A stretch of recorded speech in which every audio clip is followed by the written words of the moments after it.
My name is Mike, and I'm a drug addict. Mike. It reminds me, I was thinking about a little quick fun note before we get started here about Jeremy and I I asked him to sponsor me once. And I wasn't ready, but I couldn't sit still, I couldn't stay still, and the obsession was super great, so I'm like, hey man, can we do this thing and do it like now, And anyway, we got to my fourth step, and I decided to get loaded, and he came over, and I told him I needed to go get a drink from the kitchen, and I came back with no drink but like a plate of like waffles, and I just got loaded right before that, so I'm like leaning forward in the chair. And he's like, Mike, what are you doing? Like, are you okay? Clearly I'm nodding off, and I'm like, yeah, I'm just inviting my higher power in, like trying to play it off, like, So anyway, thank you, Jeremy. All right, yeah, so like Jeremy said, steps 8 and 9, man. Thus far has been the bread and butter for myself. I've done this. I tried to do this thing a couple times, and I guess roughly about 5 years ago, I put together 7.5 months, and I got to my 9th step, and I was full of fear, and I had been to treatment a lot. And like I could tell you all the scummy stuff that I did, but to go face all these people, right? I was overwhelmed with fear, and I ended up going back out. So I stalled, did not make amends, and went right back out. So I'm gonna back up. I'm gonna go all the way back, somewhat to the beginning, kind of tell you about like myself. And what led up to this point for me. So my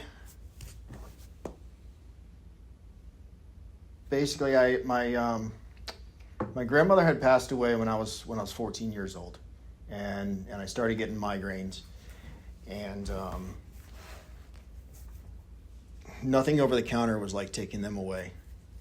So one day, my mom decided to give me a Vicodin, and well, it worked.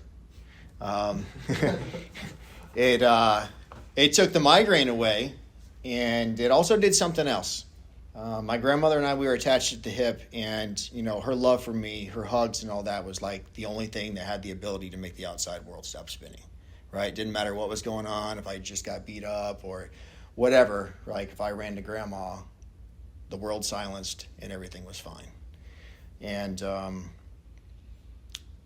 didn't realize it at the time, but that's what that Vicodin did too. Like it made everything fine. It silenced the outside world, and I could accomplish anything. So it didn't become like, it wasn't like an everyday thing, it just kind of, I guess, as I thought about it. And then, my mom, eventually she gave me like the combination to her safe, and before we know it, like my mom doesn't take the stuff, so she just saves them for whatever reason. I don't know. If you don't take them, I don't know why you save them. But before you know it, like all 6 bottles are gone, right? Well, like they're there, but there's like 2 left in each bottle, and she finally approached me and she's like, what the hell, and I'm like, oh, my head. And it probably wasn't until, time went by. I go to high school, right? I'm drinking on the weekends. I'm having fun. Like I thought everybody, drank and got naked and ran around with their underwear on their head, at high school parties. Like looking back, it was just me. I felt like everybody else was having a good time like that.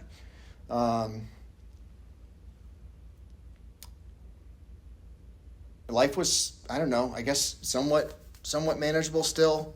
I held down a job. I bought a house when I was 19 years old, and I was in like a long-term relationship. I don't really know how, but I was. Until I wasn't. And I didn't take it well at all. And during if you guys were here around, I'm sure a lot of people remember the whole 2007 pill mill ordeal, right? Roxy's were the thing. My buddy brought one over. I ingested it, and I was like, you know what? I want to feel like this forever. And I set out to reach that goal. It was from there on out that it didn't matter what it took. That's what I did. And then the physical addiction comes with that, I didn't know about all that. I had heard about it, but I thought that was just for the people that were really bad, I didn't know all it meant was basically if you're snorting them for more than 4 days in a row, your body's going to have a reaction. And I set out from there on out just to kind of not get sick. So that involved, selling all my stuff, selling all my girlfriend's stuff, stealing from my parents. And that was going to the doctor, right? With I'm going to the doctor and they're giving me I don't want to name off, everything, but, 400 and something pills, and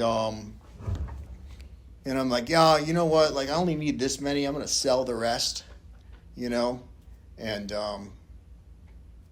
go buy me some Nikes and some nice clothes. And then before I know it, I'm trying to find the tags so I can return that stuff back to the store I got it from. Cause I really need this money back now. We're 5 days deep into a 30-day supply, and I'm out and I'm sick, and I'm ready to go sell the TV that I got from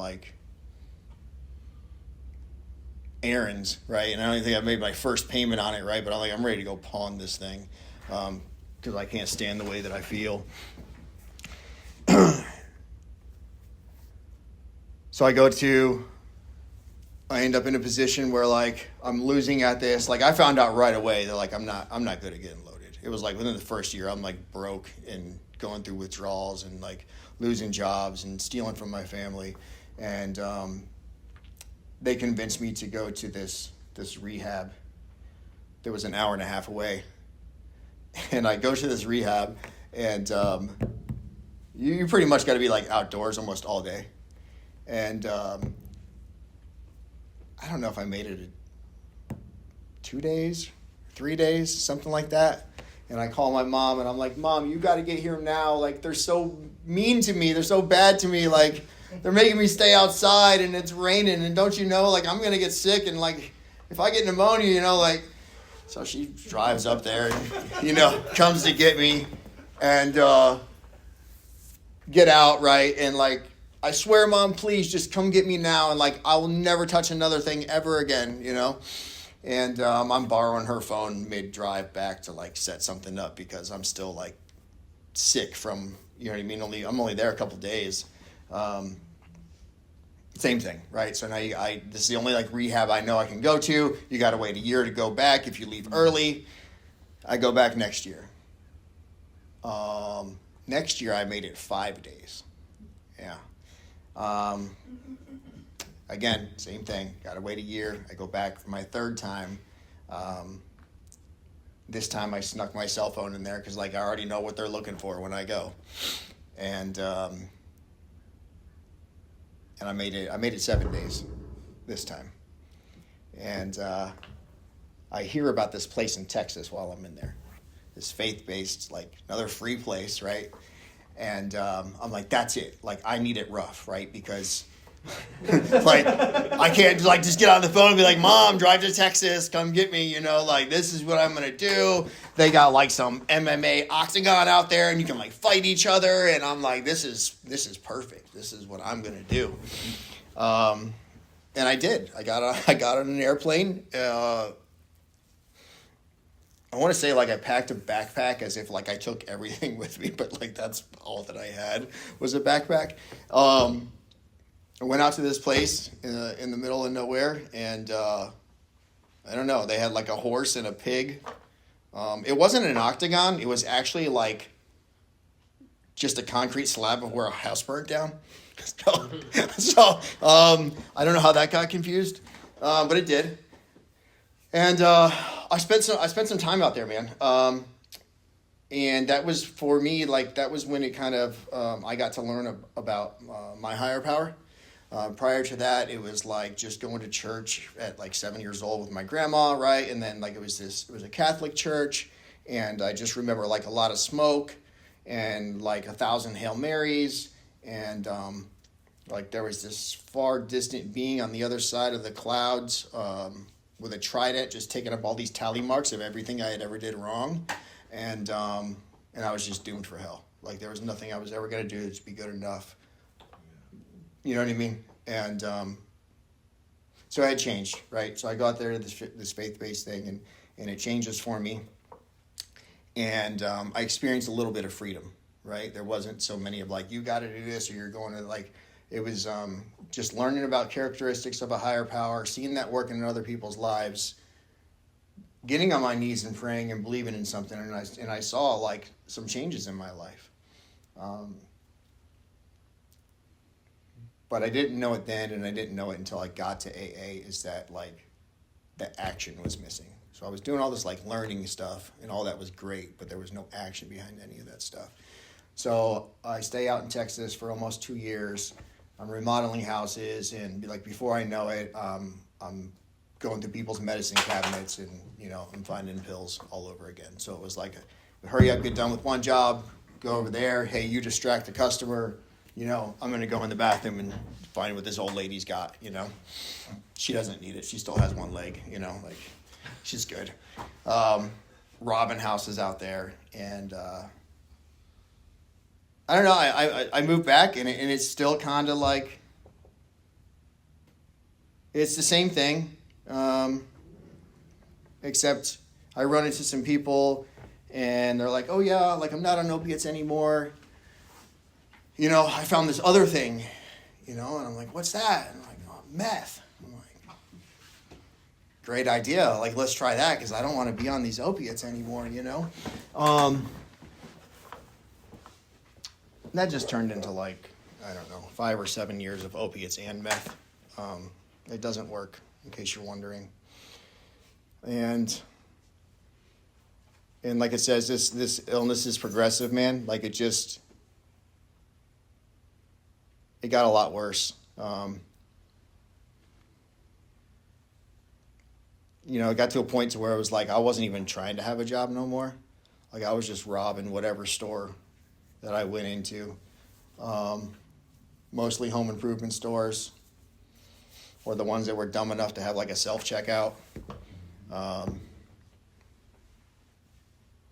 the story just kind of is the same thing. Like it's just except that it's like more rehabs, and then like I would get like 4 months together, and that's because 3 months of that was in a rehab, and then I would get out and maybe go to sober living, and within that first month is like, okay, cool, like I got a job now.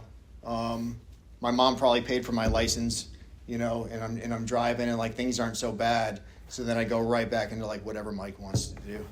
And I don't know. I've been to detox, I don't know, somewhere around like 80 times. I've been to like 11 different treatment centers. And I think it wasn't until I was like homeless, like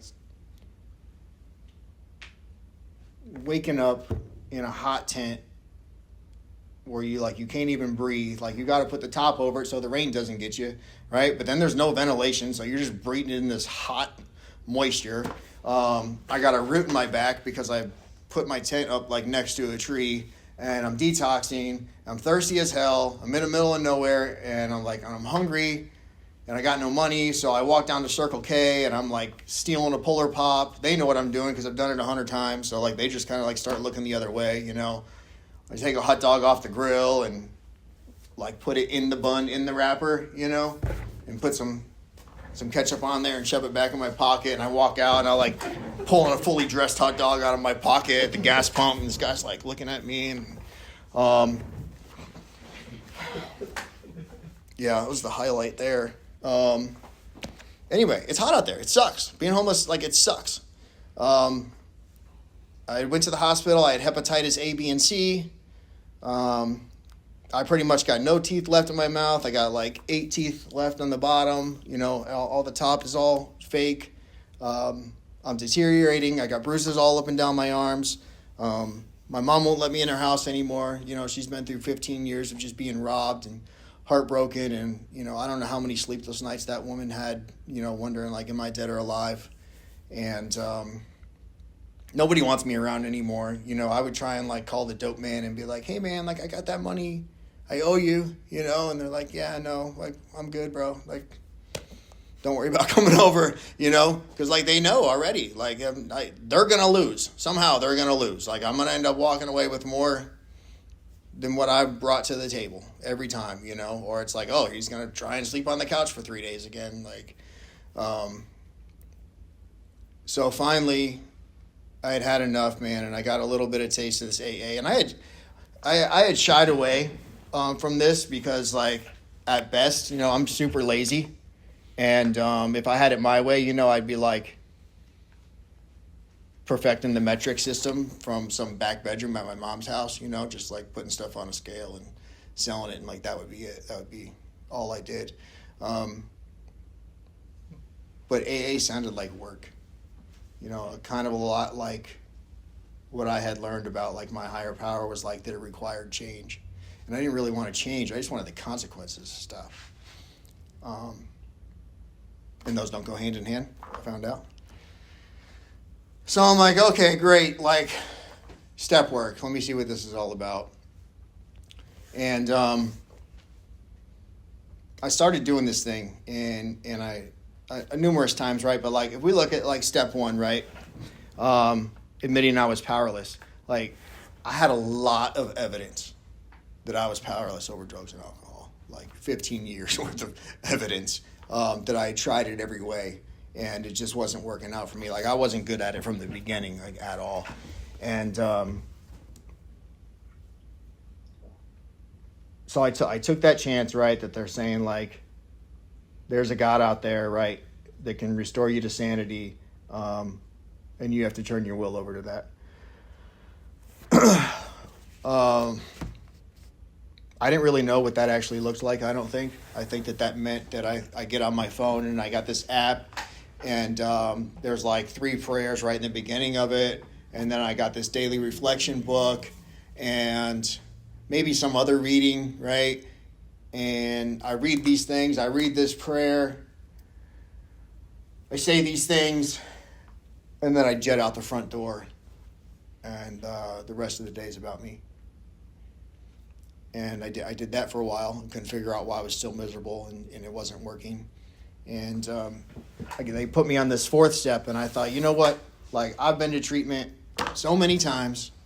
I sit here and tell you the dirty, nasty, ugly stuff. Like, I'm not afraid to say that. Like, I'll tell you about it. I got no problem with that, right? There's nothing, like, left on the table for me. There's not this one thing I'm holding on to. I've done talked about all of it in a million times. But something else happened. It was like the first time that I was able to directly look at myself and all this, like, disgusting stuff that I had did. And I was like, wow, man, like, I just ran around town doing whatever I felt like doing to change the way that I feel at your expense, and could care less. And it was delusional, and I made up excuses like, oh, I stole all these cars, right? But I'm like, they got insurance. Like, it'll be fine, you know?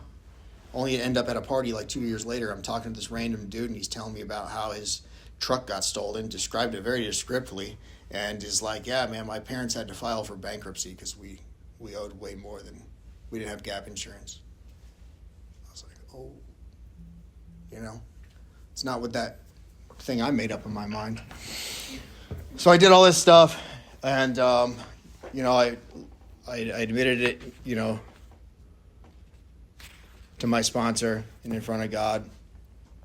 And we get to, like I said, so I did this before, right? I get to 9, I stall, I go back out, I get loaded. So when I came back this time, I was like, man, like that's it. Like I keep hearing these promises, right? And that's where I want to get. Like no matter what it takes, like at least I want to get to 9. Like let me get there so I can experience this freedom, right? And I stop jabbing myself in the arm, and ended up homeless with these diseases, and like nobody wants me around, man. And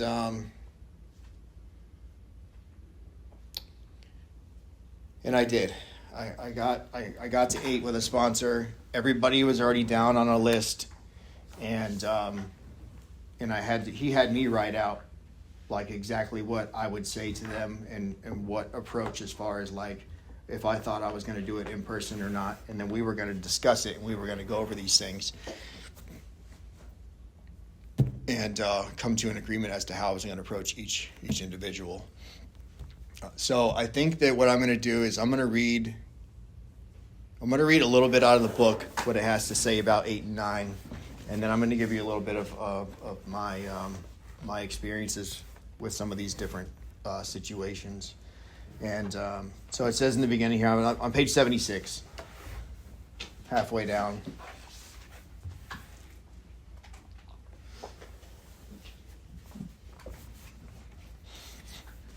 It says, now we need more action, without which we find that faith without works is dead.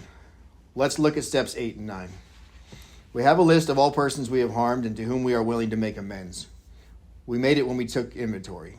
We subjected ourselves to a drastic self-appraisal. Now we go out to our fellows and repair the damage done in the past. We attempt to sweep away the debris which had accumulated out of our effort to live on self-will and run the show ourselves. If we haven't the will to do this, we ask until it comes. Remember, it was agreed at the beginning we would go to any lengths for victory over alcohol. And that was exactly where I needed to be. Some of the stuff that was taught to me, next page 77, the last paragraph. Under no condition do we criticize such a person or argue. Simply, we tell him that we will never get over drinking until we have done our utmost to straighten out the past. We are there to sweep off our side of the street, realizing that nothing worthwhile can be accomplished until we do so. Never trying to tell him what he should do. His faults are not discussed. We stick to our own. If our manner is calm, frank, and open, we will be gratified with the result. Another paragraph down. Most alcoholics owe money. We do not dodge our creditors. Telling them what we are trying to do, we make no bones about our drinking. They usually know it anyway, whether we think so or not. Nor are we afraid of disclosing our alcoholism on a theory it may cause financial harm. Approached in this way, the most ruthless creditor will sometimes surprise us. Arranging the best deal we can, we let these people know we are sorry. Our drinking has made us slow to pay. We must lose our fear of creditors no matter how far we have to go, for we are liable to drink if we are afraid to face them.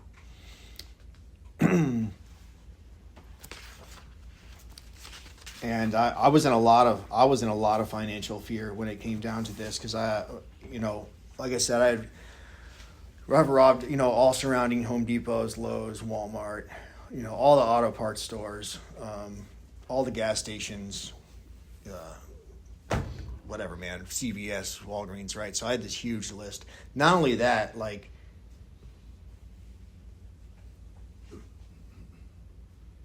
all the cars like that I had like stolen and just like I run amok, dude. Like I was insane, and some of this was before getting loaded. I had caused a lot of damage. So I remember somebody said to me,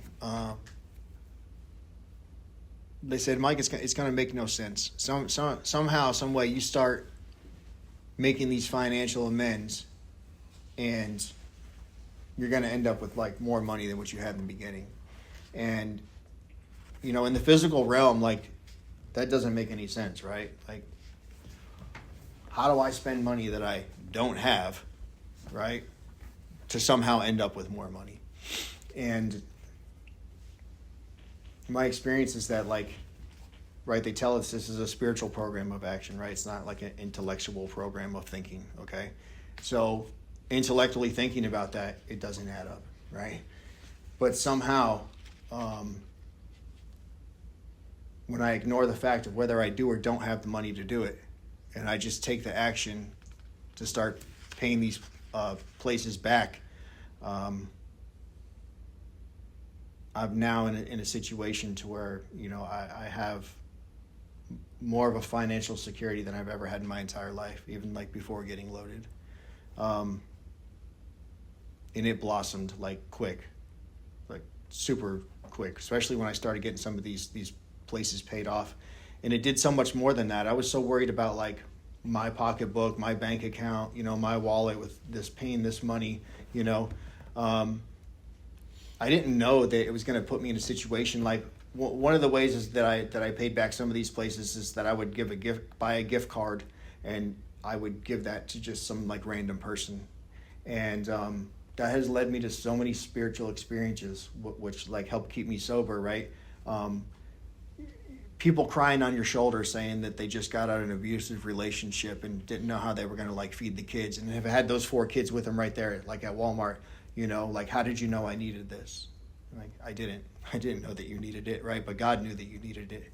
And my daughter being a witness to that, right? And my daughter witnessing and me involving her with like, all right, like next week, this is your turn now. You go and pick, right? And then she does, and she picks, and teaching her the spirit of giving. Like I couldn't have saw that before I started. The only thing I saw was like, oh, damn, I got to pay out this much money. That's all that I saw. I didn't see that I could increase on my end and what it would do for other people.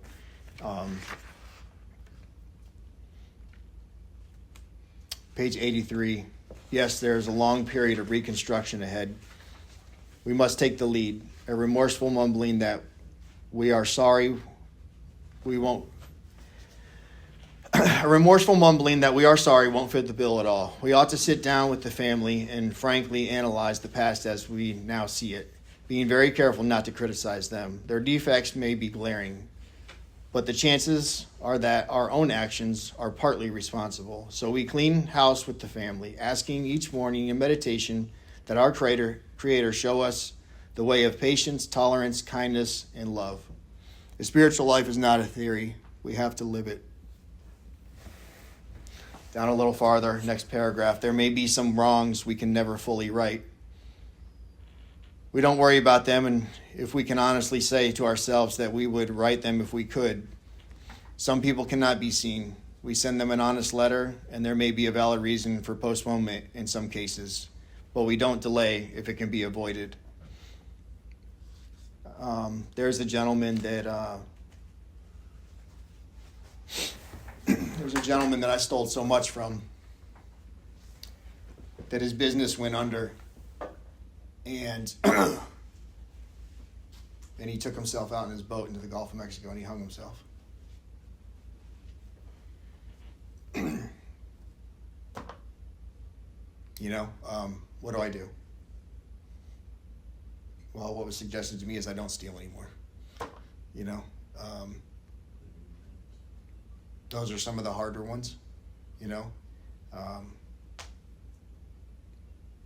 There was some that came up that, you know, my sponsor specifically didn't have me pay back any of my drug dealers with the theory that I don't really have any business going into like those neighborhoods of such, and like people that are still getting loaded and like approaching them.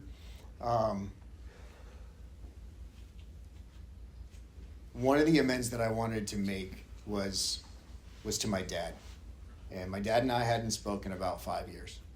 And selfishly, right, like I want to make amends because I want things to be right before this man passes away, and then I have to live the rest of my life with some of the stories of which I've heard people talk about how they didn't get to make those amends, their last words to their parents weren't good ones, that person's passed away, and now they have to live with that, right? So I stayed in constant prayer about it, and I didn't know if my dad was getting loaded or not. Somebody told me that I should write him a letter. At first I was like, all right, cool, yeah, great idea, because then like I'm not directly in front of him, and then I ran that by some people, and they're like, well, is he still getting loaded? I'm like, I don't really know. Like, I would assume so, but I don't know. And it was suggested, to maybe not do that, because that could be like handing somebody a loaded gun, right? Like, how could that make him feel with this heartfelt letter, and how I'm sober, and how he hasn't met his granddaughter, and I want him to meet his granddaughter, and all these I want, right? And when they said like, hey, you might be handing that man a loaded gun, it made me think like, yeah, I can relate. I know what it's like to be loaded and to feel real shitty about myself, and like that's all I would need is somebody reminding me of how much more of a piece of shit I am, right? And so I'm glad that I have people in this program that I can talk to help guide me through these things when I get too emotionally wrapped up in them. But I will tell you what did end up happening with my father is after lots and lots and lots of prayer, he actually reached out to me. And I got to talk to him. It was over the internet. It was very short. And within 10 minutes, he's asking me if I could, buy him a gun. And it just, what it really did was it just kind of reminded me of that, like, I wasn't really missing out on much, and here I am, and I'm sober, and right away within 10 minutes, my dad is like, hey, will you break the law for me? We haven't spoken in 5 years, but like, I need you to do this for me. And it gave me all the closure that I needed, and he passed away shortly after that. So I'm grateful that I did get to speak with him, and I don't have to like live with that like what if type thing. And I felt like amends were made through that interaction. It was a good conversation, and then that's just kind of how it ended. And one of the first things, I guess I just want to mention this real quick, is that with all the damage that I had caused my family, I work on houses, and my mom needed her kitchen remodeled. And I had bought this scooter. I'm driving around in this scooter. I live in Tampa. She lives here, Hudson. It's like a 45-minute drive, and I'm driving this scooter every day I have off, and I'm driving it down here to help my mom remodel her kitchen. And it sucked. She wanted to pay me. I wouldn't take any money. I talked to my sponsor about it like 2 months into it, because I'm just like, I am wore out with this, right? And he said, I don't know, what do you think about taking money from her? I said, I'd rather her just keep her money and just reap whatever kind of spiritual reward comes from doing this, diligently. And my scooter broke down, and she's like, hey, like, do you want to take my truck to get back and forth, to Tampa? Yeah, absolutely. I want to take your truck to get back and forth to Tampa. And what I did through that was like, I showed her some responsibility and showed up and continued to show up. And I started helping her out with the payment, because I was putting miles on it, and it took a long time to do this kitchen with just 2 days a week. And eventually what that led into is like, she's like, hey, I'm going to get a new vehicle with this other vehicle that I have. Like, do you just want to take over payments? Right? So I was like a newly sober dude with a 498 credit score, no money in the bank, right? But here I am just making this amends to the best of my ability, because I felt it was the right thing to do. And then here I have this like brand new truck just lands in my lap, right? And like, that wasn't my intention at all for that. I was fine with my scooter. But that's just kind of one of the rewards that came out of making these amends. And, so I make these amends, right? And I'm facing all these people that I was so scared to face. And all of a sudden what I find out is that when I start walking around with a little bit of integrity, when I start practicing these spiritual principles that it says in the book that'll solve all my problems, is that I'm not comparing myself to you guys anymore. I'm not sitting next to the guy who just got done talking about, like, that he's a billionaire, right? Or the person over here that has, like, this perfectly ripped body, but I don't, and I'm just uncomfortable sitting next to them, right? Comparing myself all the time. And eventually what happens is like you can't buy these principles, right? Like these are earned. Like this is something that is earned. Integrity is like, it's earned.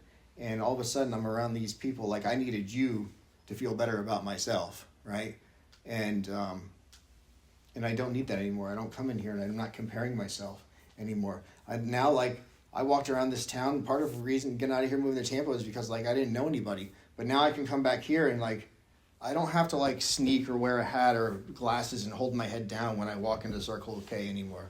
Like, oh my God, this whole town knows me, and they're like, you know what I mean? I went to school with everybody, and I'm so ashamed to be around here. Like, it doesn't happen anymore. Like, I can look people in the eye today. I can have conversations with complete strangers. I was the guy that in elementary school, I was so scared and so afraid that like I wouldn't even raise my hand to go to the bathroom. Literally, would pee my pants in elementary school because I was so scared to put my hand up. If anybody turned around and even like gave me any kind of attention or acknowledged me, I was so afraid. And I haven't thought about a drink or a drug in 3.5 years. And that's a miracle because it was like, that's all I did every day, was obsessed about this stuff. And I think that this was really the ticket for me, was getting to this step and facing these people that I had wronged and taking some spiritual action to right my wrongs to the best of my ability, because I had wreaked havoc all over the place. And I've been through some hard things, you know, like I've been through a lot of death. I've been through the death of my daughter's mom. I've been through, my daughter was sexually abused by a family member when she was 3 years old, right? Dad's worst nightmare. You know, how do you make it through that? And then the first thought when you find out about that is, let me pray for that man. Like, that's not of me, man. Like, my first reaction, right, in self is like, how can I get over there without anybody finding out it was me? You know, this stuff has changed my life immensely, and to be free from thinking about getting loaded and to be able to go through stuff like that. I truly think that at the bottom of this page where it tells us, if we are painstaking about this phase of our development, we will be amazed before we are halfway through. We are going to know a new freedom and a new happiness. We will not regret the past nor shut the door on it. We will comprehend the word serenity, and we will know peace. No matter how far down the scale we have gone, we will see how our experience can benefit others. That feeling of uselessness and self-pity will disappear. We will lose interest in selfish things and gain interest in our fellows. Self-seeking will slip away. Our whole attitude and outlook upon life will change. Fear of people and of economic insecurity will leave us. We will intuitively know how to handle situations which used to baffle us. We will suddenly realize that God is doing for us what we cannot do for ourselves. And that's exactly my experience, man. I get to walk around free today, and I'm glad that God gave me the courage to follow through and to get through with these steps. Thanks.